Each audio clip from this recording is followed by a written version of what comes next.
আমি যতটুকু ইনফরমেশন পেয়েছি, আমি ছাত্রছাত্রীদের কোনো দোষ দিচ্ছি না। বহিরাগত কিছু রাজনৈতিক লোক যারা বাংলায় অশান্তি করতে চান, বাম এবং রাম, তারা একত্রিত হয়ে এই গন্ডগোলটা করেছে। আমার সবচেয়ে খারাপ লাগছে কি জানেন, ঘটনাটা তো দুঃখজনক। আমরা বারবার বলেছি ফাঁসি চাই, আমি তো কালকেও মিছিল করব ফাঁসির দাবিতে। তদন্ত তাড়াতাড়ি হোক, আমরা তো রবিবারের মধ্যে শেষ করব ঠিক করেছিলাম। তা কোর্ট যখন সিবিআইকে দায়িত্ব দিয়েছে, তারা যে সহযোগিতা চাইবে আমরা করব, এবং আমরা সমস্ত ডকুমেন্ট দিয়েছি। যেগুলো কিছু কিছু লিক করা হচ্ছে, সেটা আমাদের পুলিশ যখন এনকোয়ারি করছিল কিছু লিক হয়নি, কারণ সুপ্রিম কোর্টের একটা ইনস্ট্রাকশন আছে, মৃতদেহের ছবি বা তার নাম বা মিডিয়া ট্রায়াল যতক্ষণ পর্যন্ত এনকোয়ারি শেষ না হচ্ছে ততক্ষণ করা যায় না। তাও আমরা কাল দেখেছি।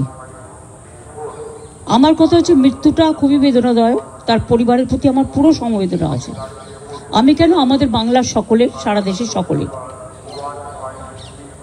কখনো কখনো একাত্রা ঘটনা ঘটে যায়, এটা একটা সামাজিক ব্যাধি, এবং এরা সমাজের শত্রু, এরা কেউ বন্ধু নয়। সেই জিনিসটাকে আমরা কখনো সমর্থন করি না, করতে পারি না। কালকে উত্তরপ্রদেশেও সেম জিনিস ঘটেছে, একটা দলিত মেয়ের ওপরে। তার দুদিন আগে মধ্যপ্রদেশেও ঘটেছে।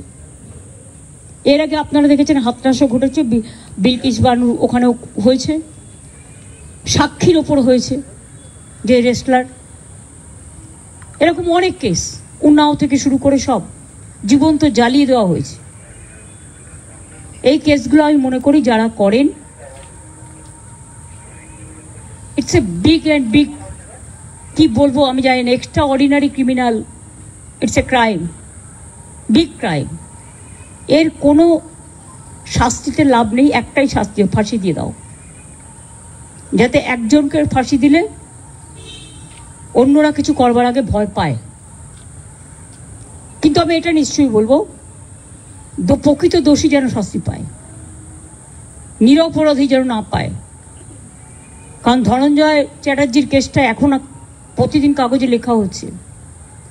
তার হয়ে একজনকে সাক্ষী দিতে বলা হয়েছিল, যে সাক্ষী দিয়েছিল সে স্বীকার করছে যে আমার পাপবোধ হচ্ছে, আমাকে দিয়ে তখন জোর করে বলানো হয়েছিল।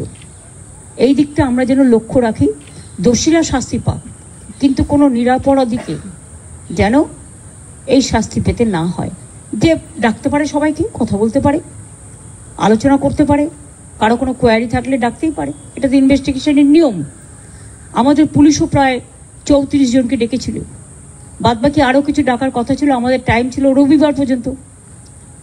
এটা আমি তোর বাবা মার সাথে কথা বলেই ঠিক করেছিলাম, যে রবিবার পর্যন্ত যদি আমরা তদন্ত শেষ করতে না পারি, তাহলে আমি সিবিআইকে দিয়ে দেবো। এবং আপনারা দেখুন, আমি সোমবার দিন ওনাদের বাড়িতে গেলাম। ঘটনা ঘটেছে শুক্রবার, পুলিশের হাতে টাইম ছিল মঙ্গল, বুধ, বৃহস্পতি, শুক্র, শনি। তার আগে কোর্ট অর্ডার দিয়ে দিয়েছে, আমাদের কোনো আপত্তি নেই। কোর্ট যা ভালো বুঝেছে করেছে, এবং আমি মনে করি যে কোর্ট 2-3টে কথা বলেছে।